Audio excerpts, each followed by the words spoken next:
नमस्कार सभी को। आज हम इस वीडियो में मध्यकालीन भारतीय अर्थव्यवस्था, व्यापार एवं वाणिज्य के बारे में जो प्रौद्योगिकी है, विज्ञान एवं प्रौद्योगिकी, उसके बारे में चर्चा करेंगे। प्राचीन काल में जो प्रौद्योगिकी थी उसमें कुछ परिवर्तन होकर मध्यकालीन प्रौद्योगिकी में काफ़ी विकास हुआ। मध्यकालीन युग में वस्त्र प्रौद्योगिकी जो है, विशेषकर सूती कपड़ा बनाने की प्रौद्योगिकी का अभूतपूर्व विकास हुआ। जैसे सूती और रेशमी दोनों तरह के कपड़े बुनने की उन्नत तकनीकी मध्यकाल में विकसित हुई। इसके फलस्वरूप आलोच काल में वस्त्र उद्योग भारत का सबसे बड़ा उद्योग बनकर उभरा। नए प्रकार के कपड़े तैयार होने लगे। जैसे ढाका की बनी हुई मलमल जो है वो तो पूरे विश्व में अपनी बारीकी के लिए प्रसिद्ध हो चुकी थी और पूरे विश्व में उसकी मलमल की मांग रहती थी। ढाका की मलमल जो है वो अपने आप में एक विशेष स्थान रखती थी। ढाका में ऐसे करघे बनाए गए जिनसे बना हुआ कपड़ा अधिक कीमत का होता था। सुल्तानों और सम्राटों के वस्त्रों के लिए लाहौर और लखनऊ में चिकन का वस्त्र जो है वो तैयार किया जाता था। इसी प्रकार कालीकट के सिरोंज का कपड़ा जो अत्यंत बारीक होता था उसकी बेहद मांग थी। रेशमी वस्त्रों पर सोने चांदी के तारों से कसीदाकारी की उन्नत तकनीकी जो है मध्यकाल में विकसित हो चुकी थी। सूती और रेशमी वस्त्रों के अतिरिक्त ऊनी वस्त्र प्रौद्योगिकी का भी विकास उस समय हुआ था। कश्मीर में ऊनी शाल बहुत ही मुलायम बनाए जाते थे। वस्त्रों की रंगाई और छपाई प्रौद्योगिकी भी उस समय विकसित हो चुकी थी। अनेक रसायनों से भांति भांति के रंग तैयार किए जाते थे।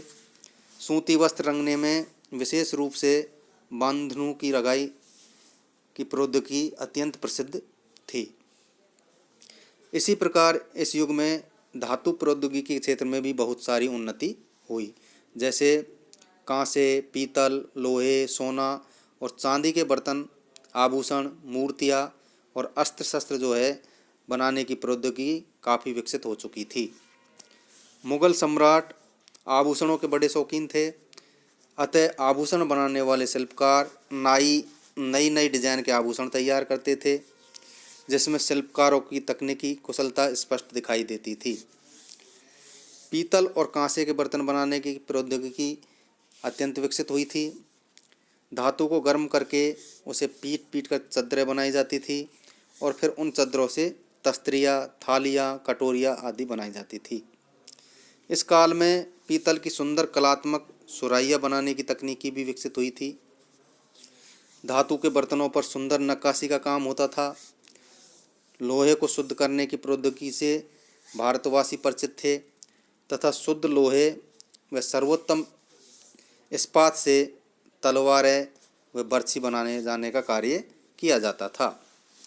धातु प्रौद्योगिकी के अलावा काष्ठ प्रौद्योगिकी काफ़ी विकसित हो चुकी थी, अर्थात लकड़ी का जो काम होता था उसमें भी बहुत परिवर्तन मध्यकाल में आ चुका था। यद्यपि इस समय तक युद्धों में रथों का प्रयोग कम हो गया था, फिर भी काष्ठ प्रौद्योगिकी से नए नए तरह के रथों का निर्माण होता रहा। यद्यपि इस समय तक नौसेना विकसित नहीं हुई थी, फिर भी यत्र तत्र जहाज़ों का निर्माण होने लगा था।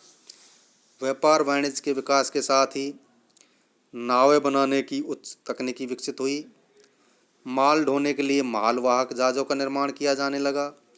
इसके अलावा लकड़ी का सुंदर सजावटी सामान भी बनाने की तकनीकी विकसित हुई थी। यद्यपि आलोच काल में कागज़ प्रौद्योगिकी सुविकसित नहीं थी, फिर भी दिल्ली में समी तथा सीरियन कागज़ बनाए जाने का उल्लेख मिलता है। बहुसंख्यक हस्तलेखों से भी कागज़ की उपलब्धता प्रमाणित होती है।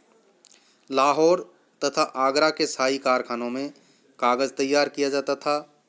विभिन्न प्रयोगों के लिए विभिन्न प्रकार के कागज़ बनाने की प्रौद्योगिकी भी उस समय विकसित हो चुकी थी। जैसे शाही फरमानों के लिए शोभायुक्त कागज़ तथा व्यापारियों और दलालों के लिए टिकाऊ प्रकार का कागज़ बनाया जाता था। जल्दसाजी के लिए मजबूत कागज़ बनाया जाता था। इस काल में चमड़े से विभिन्न प्रकार की वस्तुएं बनाने की तकनीकी का भी विकास हुआ। घोड़ों के लिए काठी, लगाम, तलवार के लिए म्यान, जूते, पानी के मशक आदि अत्यधिक मात्रा में बनाए जाने लगे थे। गुजरात में जो चमड़े की वस्तुएं हैं वो बहुत बड़ी मात्रा में बनाई जाती थी, जिनका अरब देशों में निर्यात किया जाता था और वहाँ बहुत ज़्यादा मांग इन वस्तुओं की रहती थी। इसी काल में गन्ने से चीनी बनाने की जो तकनीकी है वो भी विकसित हो चुकी थी। लाहौर, दिल्ली, आगरा आदि स्थान चीनी उद्योग के प्रमुख केंद्र उस समय बन चुके थे। आलोच काल में भवन निर्माण, नगर नियोजन एवं मूर्ति बनाने की प्रौद्योगिकी भी काफ़ी विकसित हुई। भवन निर्माण प्रौद्योगिकी में इस्लामिक शैली का प्रयोग किया गया। अधिकतर इमारतें जो है वो लाल पत्थरों की बनाई गई। बड़े बड़े पत्थरों को काटकर उन्हें उचित आकार देना तथा उन्हें आकर्षक बनाने के लिए पत्थरों पर विभिन्न आकृतियाँ उकेरना शिल्पकारों की उच्च तकनीकी का प्रमाण हमें देता है। दिल्ली का लाल किला और फतेहपुर सीकरी की इमारतें इस युग की उच्च प्रौद्योगिकी के श्रेष्ठ उदाहरण माने जा सकते हैं। कुछ मुस्लिम शासकों तथा उसकी बेगमों को मकबरे जो है वो ज़रूर संगमरमर पत्थर के बनाए गए थे। संगमरमर के पत्थरों पर भी बहुत अच्छी नक्काशी देखकर ऐसा प्रतीत होता है मानो पत्थर को कैंची से काटकर नक्काशी की गई हो।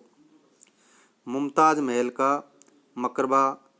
मकबरा, ताजमहल, आबू का देलवाड़ा मंदिर और फतेहपुर सीकरी में शेख सलीम चिश्ती का मकबरा संगमरमर के भवन निर्माण प्रौद्योगिकी के श्रेष्ठ उदाहरण माने जा सकते हैं।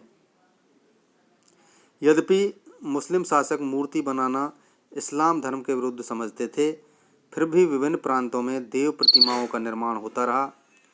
संगमरमर के बड़े बड़े शिलाखंडों को उचित आकार में काटकर अपनी छेनी और हथौड़े से प्रतिमा निर्माण की प्रौद्योगिकी का विकास भी उस समय बहुत मात्रा में हुआ था। हाथी दांत के सुंदर खिलौने और कंगन बनाने की तकनीकी विशेष रूप से मध्यकाल में विकसित हो चुकी थी। हाथी दांत से सुंदर कलाकृतियाँ बनाने की तकनीकी का विकास आगरा में विशेष रूप से हुआ था।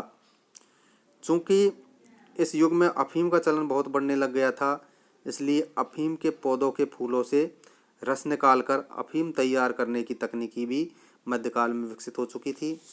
कश्मीर में तथा कुछ अन्य स्थानों पर तिल तथा अंडी के बीच से तेल निकालने की तकनीकी की भी विकसित हुई। बंगाल और उड़ीसा में पैदा होने वाला लाख से स्त्रियों के लिए चूड़ियाँ, कंगन, कड़े आदि बनाए जाने लगे। इन कंगनों और कड़ों पर रंगीन कांच के टुकड़े लगाकर उन्हें आकर्षक बनाने की तकनीकी मुख्य रूप से गुजरात में अधिक विकसित हुई थी। बेंत और बांस के वृक्षों से बांस आदि को छीलकर टोकरी, चटाइयाँ आदि बनाई जाती थी। मुसलमानों ने यहाँ शतरंज का खेल प्रचलित किया था, अतः अब यहाँ शतरंज के पट्टे भी बनाए जाने लगे। शतरंज के मोहरे भी लकड़ी को काट छाँट कर बनाने की उच्च तकनीकी भी इस युग में विकसित हुई। लकड़ी व हाथी दांत से चौपड़ की गोटियाँ बहुत ही सुंदर और सजीव बनाई जाने लगी। इन सभी वस्तुओं को बनाने वाले शिल्पकार उस समय प्रचलित तकनीकी से परिचित नहीं थे, बल्कि प्रचलित तकनीकी का विकास भी कर रहे थे। उपरोक्त जो विवरण पढ़ा है हमने, उससे ये स्पष्ट होता है कि उस समय में खेती, वस्त्र, मकान, नगर नियोजन, धातु उद्योग, काष्ठ उद्योग, हाथीदांत उद्योग आदि क्षेत्रों में प्रौद्योगिकी का पर्याप्त विकास हो चुका था। ये विकास की प्रक्रिया निरंतर चलती रही, जिसका परिणाम हमें आज देखने को मिल रहा है। तो इस प्रकार इस वीडियो में हमने मध्यकालीन भारत में जो प्रौद्योगिकी और विज्ञान का विकास हुआ उसके बारे में महत्वपूर्ण जानकारी या चर्चा की है, जो आपके लिए लाभदायक सिद्ध होगी।